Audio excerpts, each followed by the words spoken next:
The one bright note in all of this was the birth of Dee Dee, Dolores Ethel May Barrymore.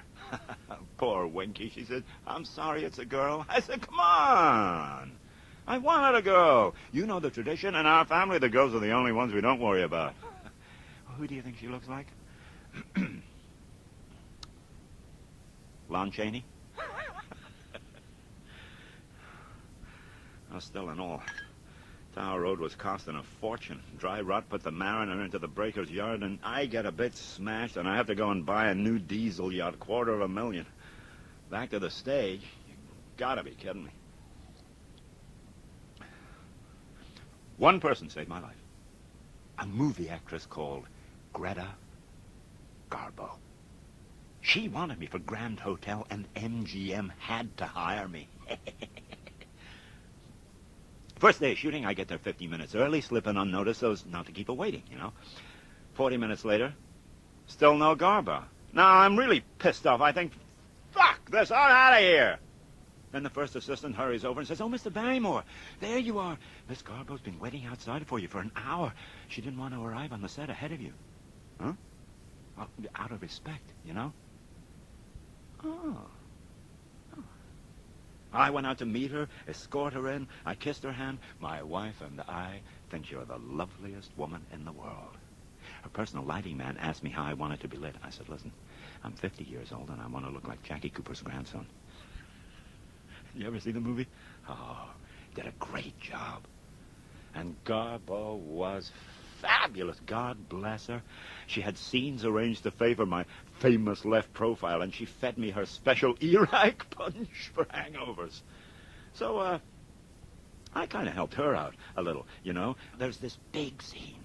First time I tell her I love her. Not difficult with Miss Garbo. They shoot her close-up, Garbo full face, me back of the head. I love you. Then, okay, fellas, reverse, set up for Mr. Barrymore's close-up. And I say, no, guys, got it all there. I walk off. Let her have the scene.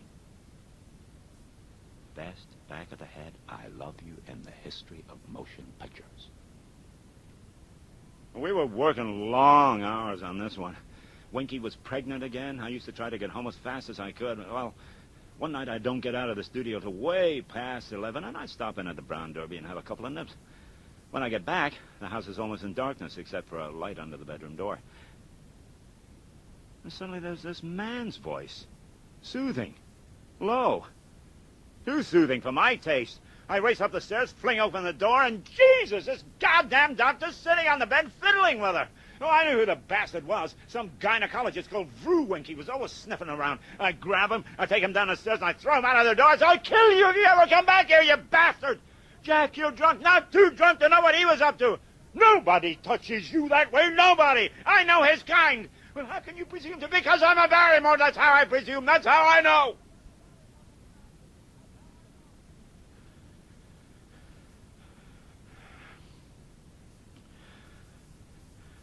I swore before God that if Winky bore me a son, I would quit drinking. At the hospital, I'm waiting outside the delivery room, chain smoking. Jeez, I hate hospitals. When the doctor called out, it's a boy, I yelled, thank God, a son! And I race out, I phoned Ethel, Lionel, bought a big bunch of flowers for my two babies, and then, well, I couldn't resist having a couple to celebrate. Oh, come on. What man could? I get back to the hospital. It's a little late. And I see these guys in suits hanging around at the end of the corridor. Kidnappers. And I order Hutch to the Tower Road to fetch my revolver. Jack, they're newspaper men. They're kidnappers, I know. And don't look at me like that. And don't tell me I'm drunk or paranoid. Remember? Not 2 months back, the Lindbergh kid, remember? Well, I will shoot any bastard that comes within 100 yards of my son. Now go and get that fucking gun. 20 minutes, he was back. I said, it's okay. All right. Yeah. You stand in guard. Don't let anybody near who isn't dressed in hospital white. I'm going out here a few minutes here.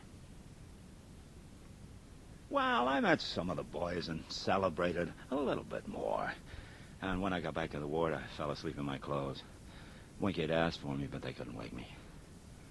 When I saw her the next day, the hurt and anguish in her eyes was heartbreaking. I swore if God would give us a son, I would never drink again. What happens to a man who makes a sacred oath and breaks it? God in heaven, why do I batter myself with a drinking? Because I can't face the future without it? And no, that's not a no. Or is it the past you're hiding from? You know what I mean? No. That day so long ago, your 14th birthday. No. When your stepmother took you to her bed and you let it happen with your own father's wife. No. You've never trusted a woman since that day. Don't play Edward Hyde with me. That's why you prefer the company of men. No. Forget the future. It's the past, Jack boy. No. The past. Stop it. It's not a no.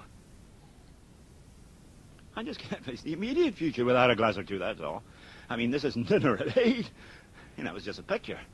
I played a washed-up movie star, Larry Reno, but I took care not to make him Jack Barrymore. I remember the guy playing my agent. What were his lines? What do you have to say?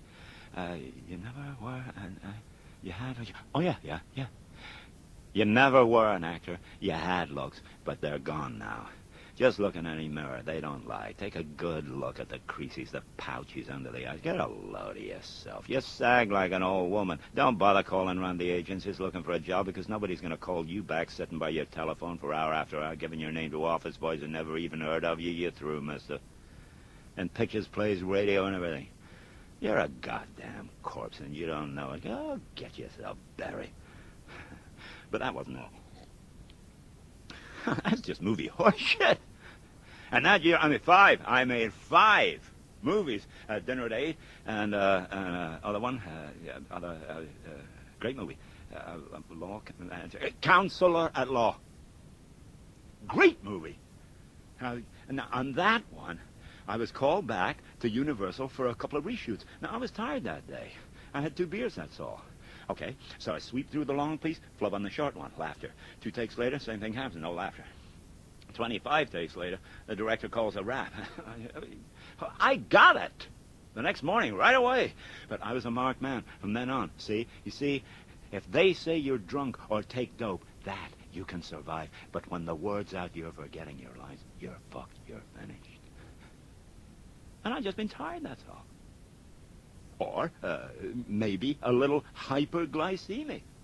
I don't know. I hadn't been drinking.